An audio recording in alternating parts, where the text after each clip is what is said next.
ICC one day র্যাঙ্কিংয়ে শ্রীলঙ্কা ও West ইন্ডিজের উপরে রয়েছে বাংলাদেশ দল। রেটিং পয়েন্ট অনেকটা এগিয়ে 7 নম্বরে রয়েছে বাংলাদেশ। অস্ট্রেলিয়া সিরিজই পারে আইসিসি টেস্ট র্যাঙ্কিংয়ে বাংলাদেশকে শুভ সূচনা এনে দিতে। আসন্ন অস্ট্রেলিয়া সিরিজে একটি টেস্ট জয় বা দুটি টেস্টে যদি ড্র করতে পারে তাহলে মুশফিকুর রহিমের বাংলাদেশকে দেখা যাবে টেস্ট র্যাঙ্কিংয়ে 8 নম্বরে। 8-এ থাকা ওয়েস্ট ইন্ডিজ নেমে আসবে 9 নম্বরে। বর্তমানে বাংলাদেশের রেটিং পয়েন্ট 69 আর ওয়েস্ট ইন্ডিজের 75। প্রত্যাশা অনুযায়ী ফলাফল আসলে বাংলাদেশের রেটিং পয়েন্ট দাঁড়াবে 74.90।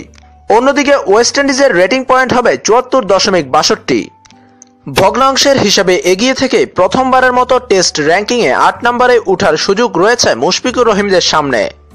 সেজন্য অস্ট্রেলিয়ার বিপক্ষে একটি টেস্ট জয় বা দুটিতে ড্র করতে হবে বাংলাদেশকে। তবে বাংলাদেশ ওয়েস্ট ইন্ডিজকে ছাড়িয়ে গেলেও ওয়েস্ট ইন্ডিজের সামনেও সুযোগ থাকবে বাংলাদেশকে ছাড়িয়ে যাওয়ার।